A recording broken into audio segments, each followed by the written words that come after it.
Hello and welcome to the Food Connections podcast, the podcast that connects you with the food you eat. I'm Dr. Laura Wyness, a registered nutritionist with an interest in all things related to food and nutrition. I love learning more about the food we eat, how it's made, and getting to know the people involved in making our food. In this episode, I'm joined by Professor Bauke de Roos from the Rowett Institute at the University of Aberdeen.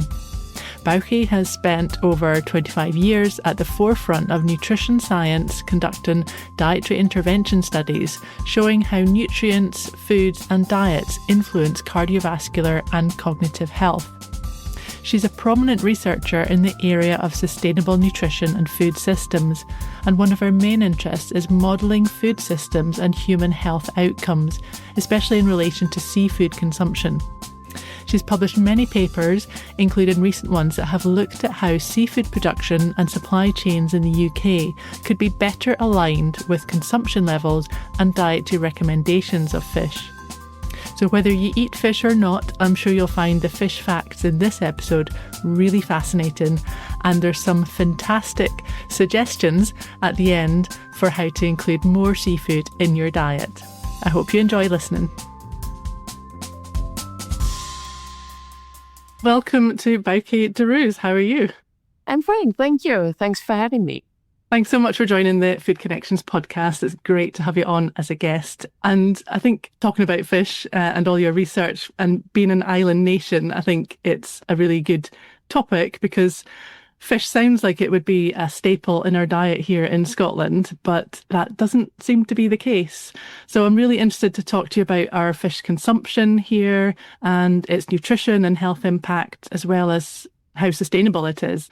So before we get into all that, I was just wondering if you could share a little bit about your background, first of all, and how you started your nutrition career and kind of what your research interests are. So I did my master's and PhD in the Netherlands a long time ago, at least it seems a long time ago. And obviously that got me really interested in the whole nutrition area. Initially, I focused more on mechanistic research. So I have been interested in omega-3 fatty acids for a long time, but probably more from a bioactive perspective. And once I did my PhD, I came to Scotland. I worked at a rural infirmary for a little bit, specializing in lipid metabolism. So I looked at effects of omega-3 fatty acids, for example, on lipid metabolism. But increasingly, I got more interested in actually the food we're eating. I joined the Rowett in 2001, so I've been there for a while. And actually, fish is really interesting, as you alluded to in your introduction. Fish is interesting from the fact that the health benefits, as we have known from omega-3 fatty acids, are probably because of fish. And as we have moved through the evidence that appeared in the last 2 decades, it's actually probably the health benefits are more even stronger for fish than they are for omega-3 fatty acids. And obviously realizing fish is not just omega-3 fatty acids, it's a lot more. So at the moment, I'm actually just focusing on fish as food mostly, probably from 2 perspectives. On the one hand, I'm really interested in the area of personalized precision nutrition. So like who could benefit most from fish? Like what works for whom, basically? And can we identify who will be most responsive to fish in relation to some of its health benefits, like lowering triglycerides, for example? But my second area has become also a lot more prominent, and that's probably because of Scottish government funding, is what does fish mean in terms of our whole food systems? If we're looking at healthy and sustainable food systems, what is the role of fish in that? And that is increasingly becoming important because we're all interested, obviously, in healthy foods. The Scottish diet is not that healthy, but increasingly we also want that food to be sustainable. And fish does actually provide more nutrients than many land-based protein alternatives at a much lower carbon emission cost. So I can see perhaps in the future our diets will hopefully contain a lot more fish. Yeah, no, fascinating. And I mean, the fishing industry is a big industry in Scotland. How much or how available is the local fish that we have? Well, like it is actually really available, but demand for fish is very low. So we're producing an awful lot. We are actually producing a lot of pelagic fish like herring and mackerel. We are producing a lot of salmon. It's one of our main export products, mostly in fish farms in the West Coast. but we're exporting most of it. And we're exporting it for a reason, because demand is relatively low. Demand for our own local produce is relatively low.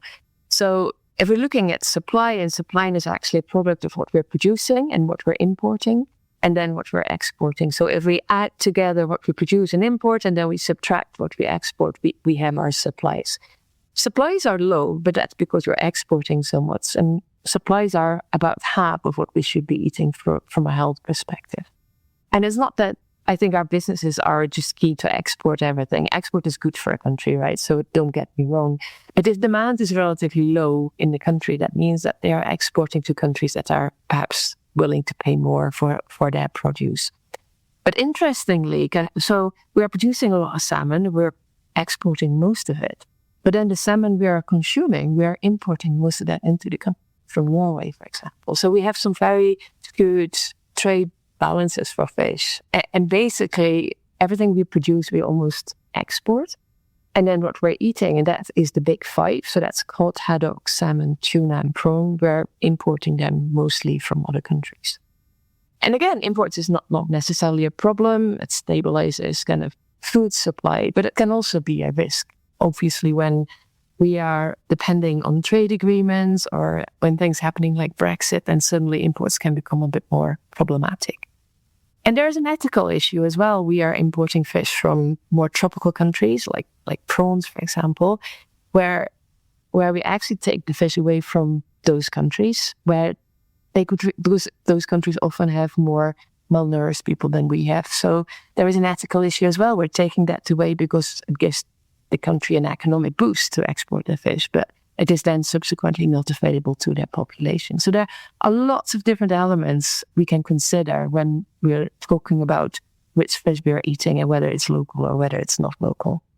Obviously, you were saying the demand is low here. What is the reason for that? Or how has consumption of fish changed over the years in Scotland from, were we eating more fish 20, 30, 50 years ago compared to now?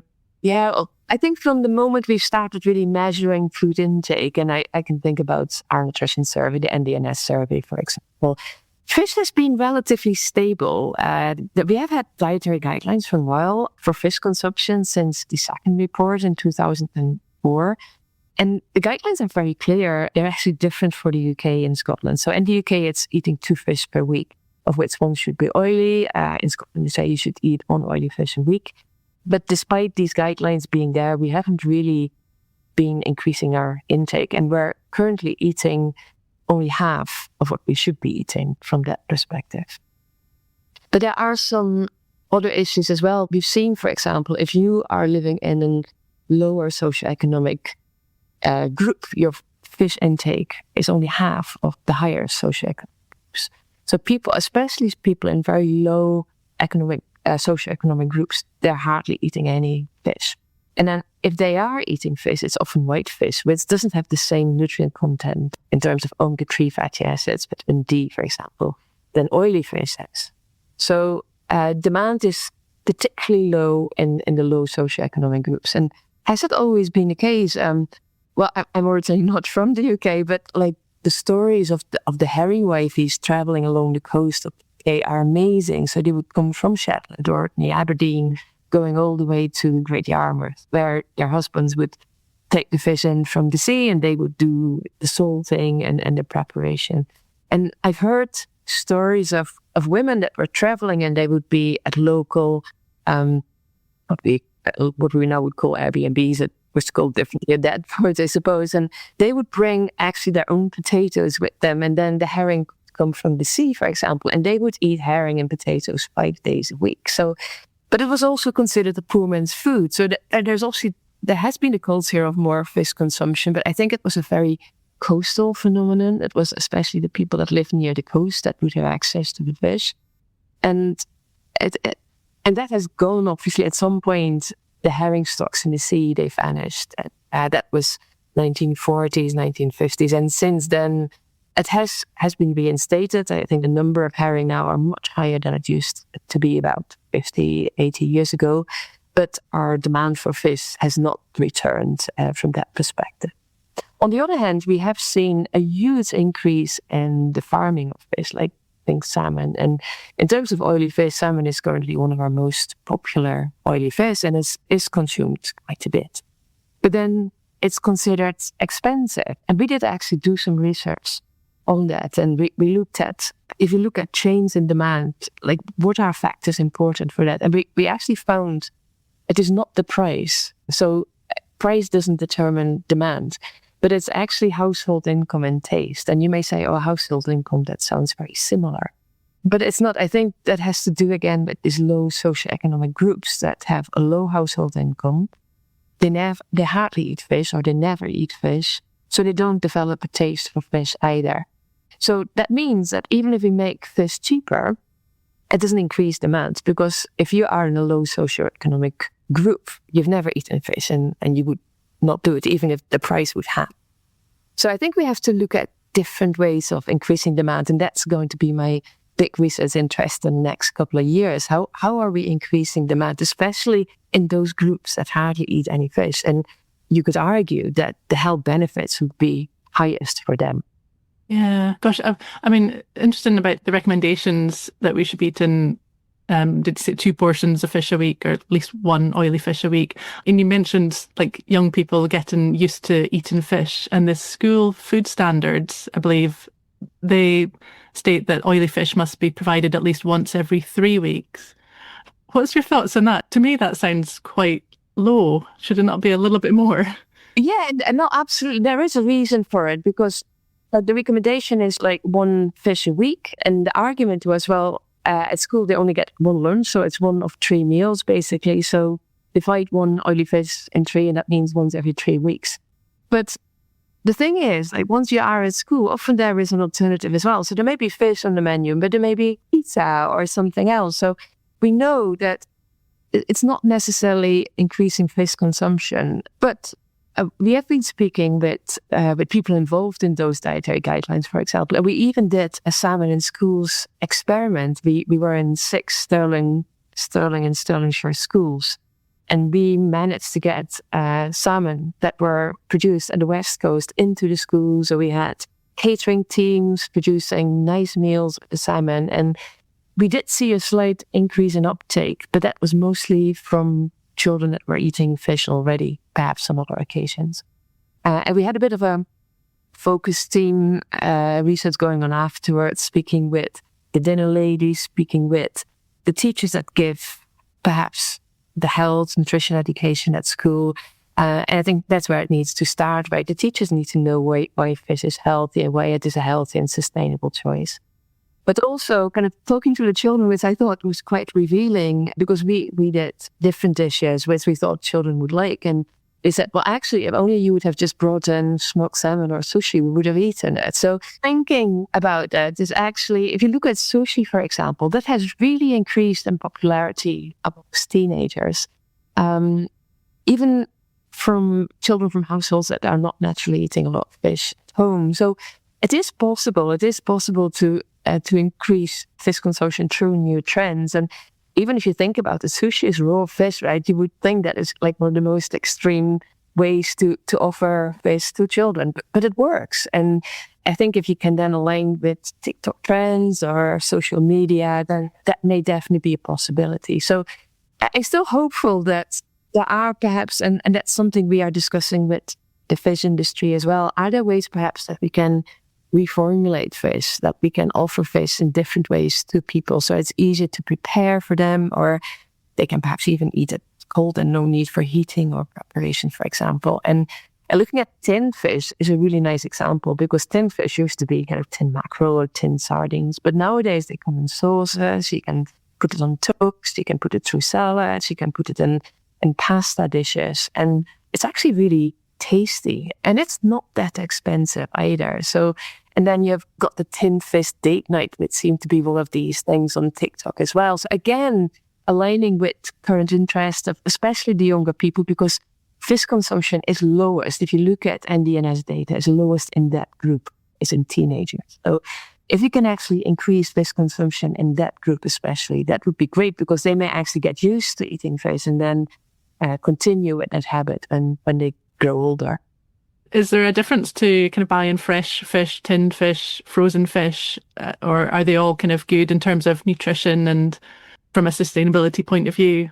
Yeah, so generally fish is healthy, and whether you can it or you're having fresh fish or frozen fish, the nutritional composition is not that much different. Obviously, when you smoke it, you increase the salt content, so you have to watch that. But if you eat it occasionally, it's absolutely fine.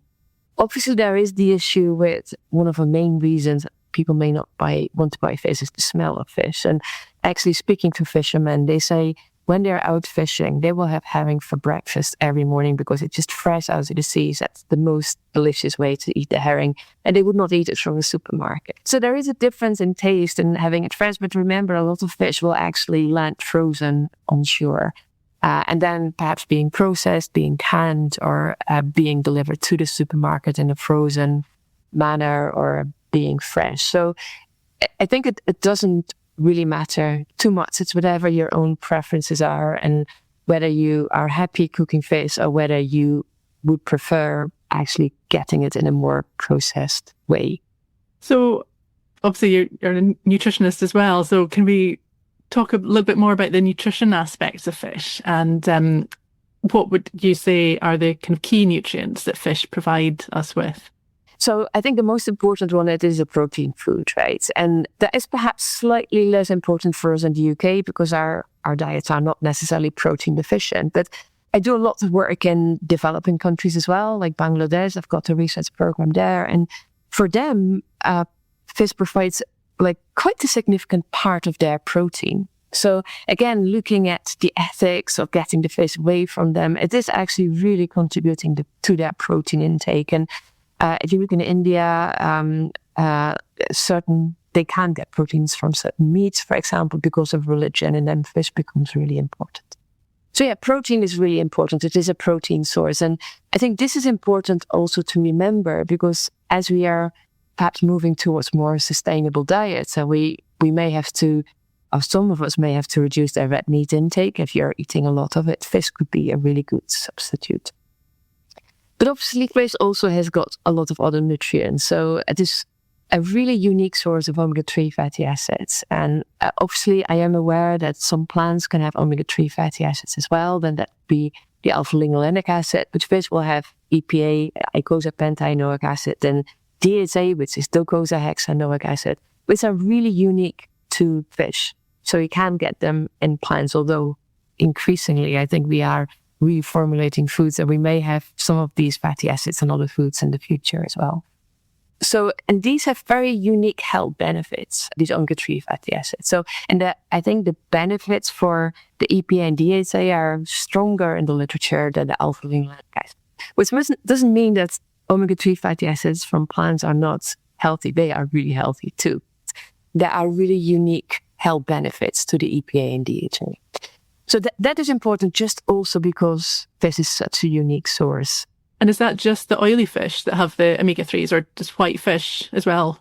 Yeah, so it's mostly an oily fish, and I think that's why the Scottish recommendation as well is really focusing on oily fish.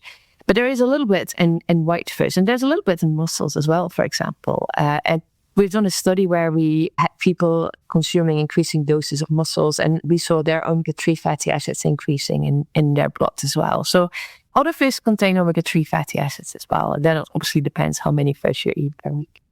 So that is important from a fatty acid perspective. And then we have a couple of important vitamins. So we've got vitamin B12. Really, fish is a really important source there. Vitamin D. And then vitamin D is mostly, again, oily fish. And I do have to say you would actually have to eat a lot of fish to get to the recommended intake of vitamin D. Obviously, we get most of our vitamin D from, we make it ourselves through sunshine.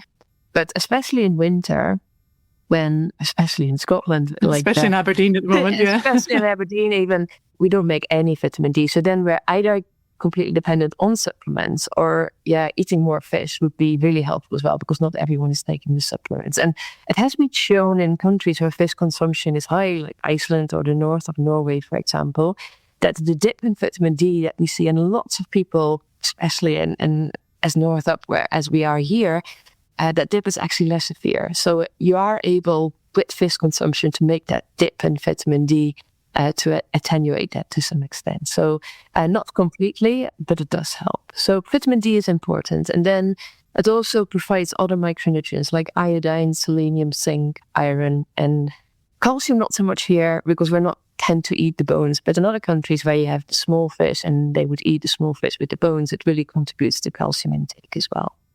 So these are all important nutrients to our diet, especially for some groups. Think adolescent girls, think elderly people. So from that perspective, fish can be really important to nutrient intake. Yeah, certainly. I work a lot with kind of perimenopausal women and thinking about bone health. And often I mention, if you like the fish with the soft edible bones, like the canned sardines or the pilchards, are an excellent source of calcium for supporting bone health. But so quite a range of minerals and vitamins and iodine as well. I was doing a report on dairy recently and there's very few kind of iodine sources in the diet, dairy being one and fish being the other. Absolutely. And so obviously we have been reviewing the evidence from studies where people are eating fish, but then also probably a lot more studies from where they've looked at omega-3 fatty acid supplements, for example. Because initially we thought perhaps it is the omega-3 fatty acids giving these health benefits. But if you summarize then all the studies, and we often do that through systematic reviews and meta-analysis, we find that actually there are very clear health benefits for eating fish. So it's reducing the risk of mortality. So if you eat between 2 and 4 fish a week, so we call that moderate consumption, that reduces the risk of dying from heart disease by 21% on average. So that's quite substantial. But then if you look at the evidence from supplement studies only, so no fish, just the supplements, and there have been 2 meta-analyses in the last 8 years or so, who are actually very clear that the effects from the supplements are really not that strong. And it may well be that a lot of the participants in the trials are nowadays on statins as well. So the omega-3 fatty acids may not add that much extra benefits. But actually, it does show that it is perhaps not just the omega-3 fatty acids. It's the whole package of protein, the vitamins, the minerals. And obviously, there may be a displacement effect, right? If you're eating fish, you may eat less of something that is more unhealthy, like very processed red meat, for example. So, but there are definitely benefits in getting the omega-3 fatty acids as part of a fish package rather than the supplement. Yeah. It's always nicer just to eat food, so focused on the diet first. And I think there is something about that food matrix or the combination of nutrients in a food. Like, for example, you're talking about the vitamin D in fish and then omega-3 fatty acids. So vitamin D being fat soluble, maybe it's better absorbed from fish because you're having that fat alongside the vitamin D. Yeah, and there is actually evidence that the omega-3s you're getting from fish are better absorbed than you get from supplements. And the matrix effects is obviously important, as well as just it being part of our eating culture, which is always important, rather than just depending on supplements.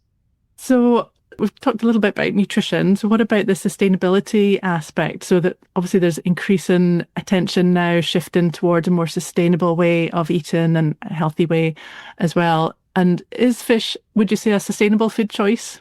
Yeah, I think so. So there are different ways to measure sustainability. And one of the ways we can do is just looking at carbon emissions. So if you look at meat consumption, like we know that red meat is one of the highest carbon emissions. That is mostly due also because cows are emitting methane, which is even stronger than CO2 in terms of having a climate impact. So if you look at fish, actually, and I already said it earlier on, it probably provides perhaps more nutrients than some of the land-based protein alternatives, but at a significantly lower emissions. I think we're in the same range perhaps as chicken in terms of carbon emissions. So it is a lot more, better for our environment.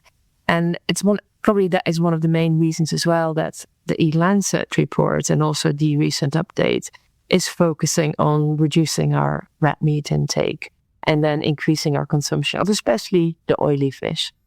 And as you know, the E-Lancet has done a lot of modeling on optimizing diets based on their nutrient profile, more recently about more cultural background as well, but also reducing carbon emissions. So we have actually looked at this quite extensively also within our research group because being funded by the Scottish government, they're very interested, obviously, in this sustainability aspects as well.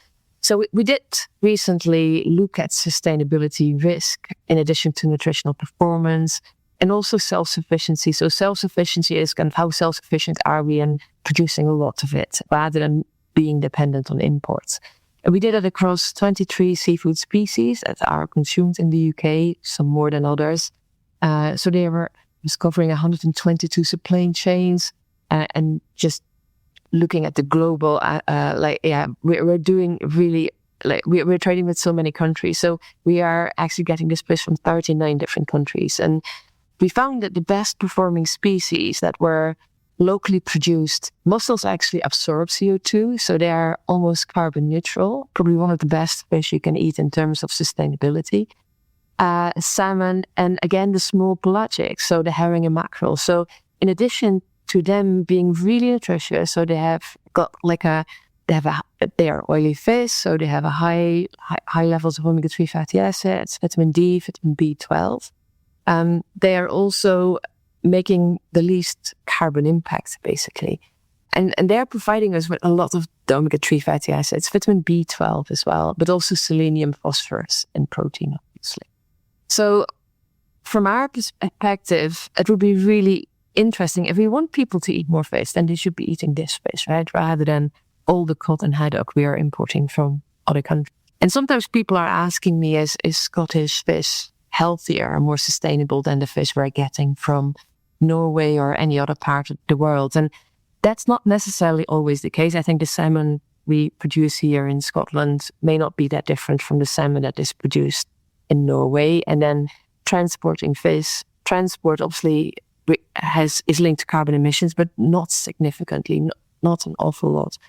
But I always argue actually eating salmon that is local or herring and mackerel is actually you're supporting local industries, right? So you're giving them a salary, they're able to buy good food for their families as well. So from that perspective, eating local fish could be really beneficial rather than supporting farmers elsewhere. And if you talk about sustainability, if you talk to fishermen, that's what they call sustainability, is to keep our own fishing fleets in operation, basically. So from that perspective, it's important to think about that aspect of sustainability. Consumers as well going shopping for fish. I mean, one of the things I often say to people is to look out for the MSC label. Is that a good thing to look for? That kind of gives assurance that it's a sustainable option. Yeah, and it is actually a really important label to look at because obviously we've had overfishing and we really have to make sure that that is not happening again. We are monitoring our fish stocks much more rigorously than we've done before. There are very clear guidelines on a per country level.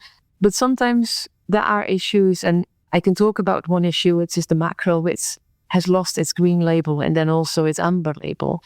And does that mean we don't have enough mackerel? Actually, there's still quite a bit of mackerel in the sea. But after Brexit, the different countries that are fishing the North Sea for mackerel, they have not agreed. So there is a quota for mackerel in that bit of sea, but the countries have not agreed which part of that quota is theirs. So because of that disagreement, they have consistently been overfishing. And that's why the Marine Stewardship Council downgraded that label, and for the right reasons, because it was really to get those parties around the table again. Can you please make an agreement on your individual quotas? So, but for us, it's a bit problematic because we would actually like people to eat more mackerel because it's a healthy fish. It is a sustainable fish. Everyone would just stick to their quota. So we're working actually very closely with them. And I recently gave a keynote lecture at their ceremony event in October as well to celebrate the sustainable fish that is being landed in the country. And there's some fantastic choices for us, and actually for people to look at the label is really important because collectively we then make sure that we're eating those fish that can be sustainably sourced as well. Gosh, there's a lot to think about there, and obviously you've done a lot of research already on it, and it sounds like there's a lot more to find out in future on this topic. So fascinating area to work in, I'm sure.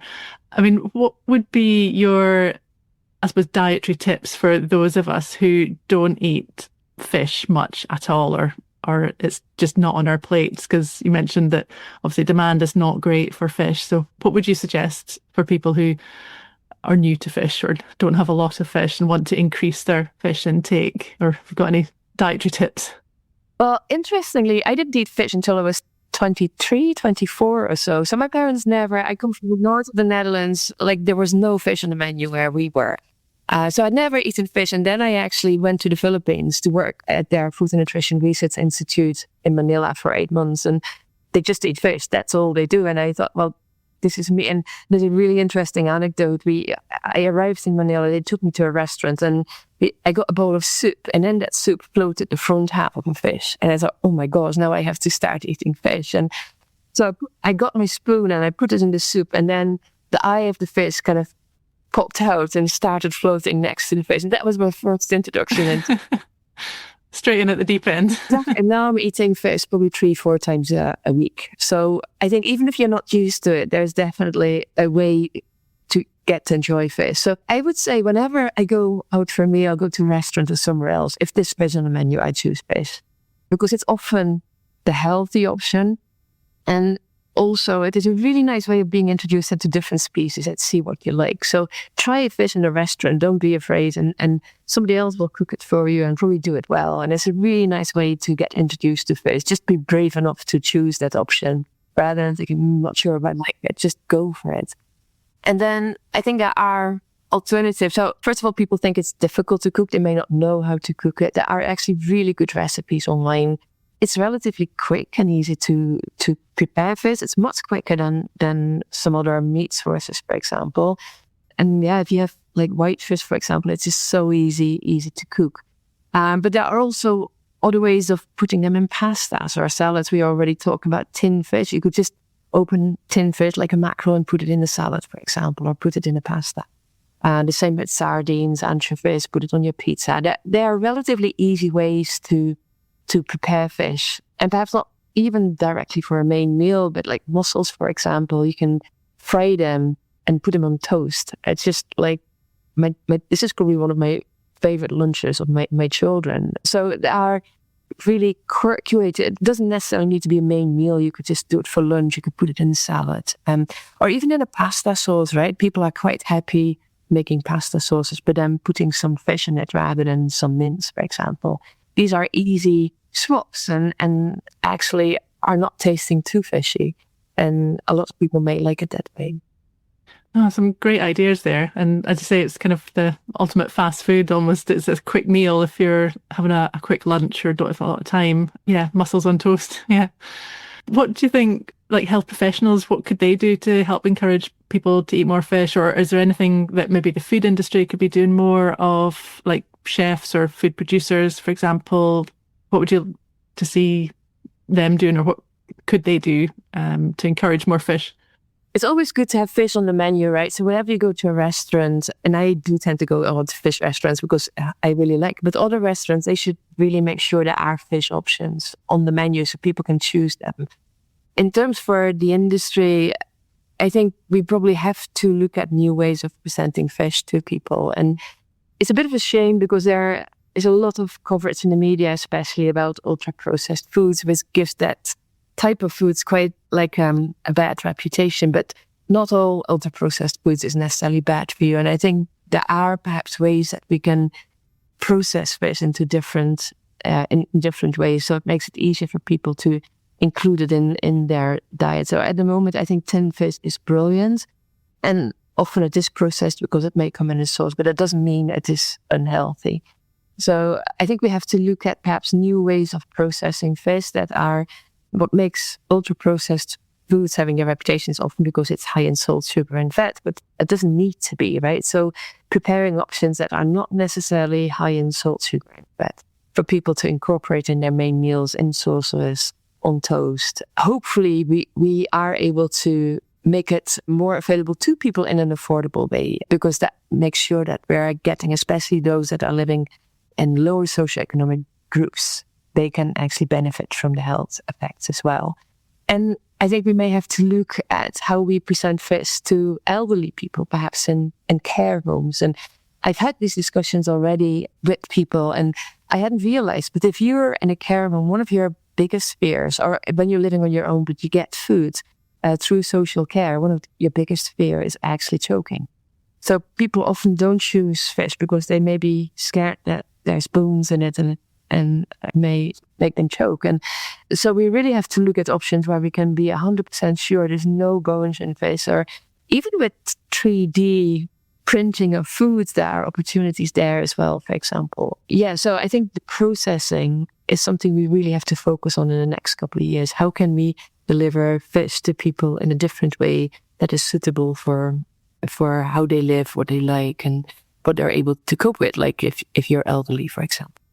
Yeah, no, lots to think about, and definitely, yeah, the choking on a fish bone. I've done that myself as a kid, and it put me off fish for quite a while. But yeah, it's an interesting thing to think about. Yeah.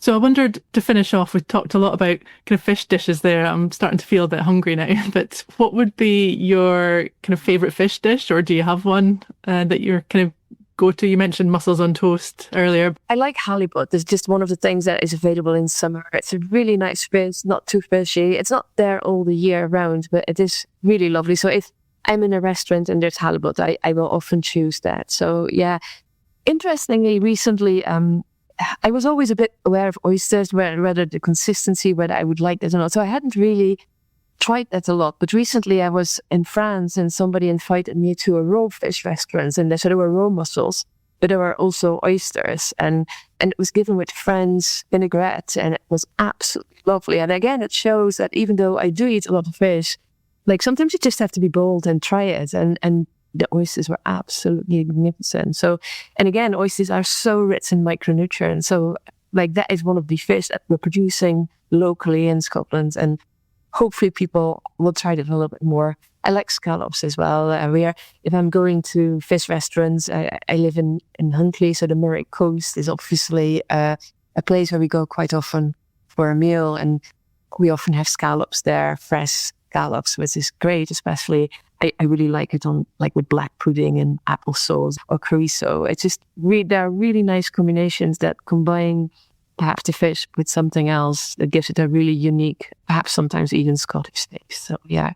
So you must live on the northeast coast near Cullen. Are you a fan of Cullen skink at all? Oh, absolutely, yeah. Fish soup. Although I don't eat a lot of fish soup, but if I'm there, I would often go to one of their restaurants and have a proper Cullen skink. Yeah, absolutely. Yeah, that would be one of my go-to comfort foods. I would say the Cullen skink soup or mackerel salad type thing. And I only kind of realised recently that, fish is seasonal as well. I never really considered fish to be in season or have a season. Well, mackerel is only kind of brought to land in October and January. So although it is available all year round, but then it is kept in big freezers as well. So we have a year-round supply. But if you really want the fresh fish, then yeah, there are certain ones that it will probably taste just that tiny bit better because it is so fresh. I was listening to another podcast just the other week. It was the OnFARM podcast, and it was they were interviewing Christopher Trotter, who's the Fife food ambassador, who's sadly passed away last year. But it was him talking about locally produced foods, and he was talking a lot about the coastal waters and the fish that we have locally. And one of his cookbooks, Coast and Waters, it's called, the British Seafood Cookbook. I think it's a fantastic book because it's all simple recipes with different types of fish and seafood, and it just kind of, I think, really useful to encourage you to try different fish and not just, as you say, the cod and haddock, but yeah, oysters. There's a couple of recipes for oysters and mussels and all sorts. So yeah, I think, as you say, just experiment, go for it. Yeah, absolutely, go for it. And you may be amazed. And even though, although I'm a huge fish eater, I'm still amazed by the great taste of some of the fish we are actually landing in Scotland and in the UK. Well, thank you so much for your time. It's been fascinating diving into the world of fish. And yeah, I think I've got fish on the menu tonight. So I'm looking forward to that now. But yeah, it's been fascinating, and we'll look forward to reading more about your research that you're doing on this topic. So thank you. Thank you. Thanks for listening to this Food Connections podcast. Do check out the show notes for some really useful links related to this episode. If you enjoyed this episode, it would mean so much to me if you could give the podcast a rating and leave a short review. It would really help others discover the show. If you know someone who might enjoy this episode, please do share it with them. And if you've any comments, guest suggestions, or if you'd like to sponsor the podcast, do get in touch. Thanks again for listening.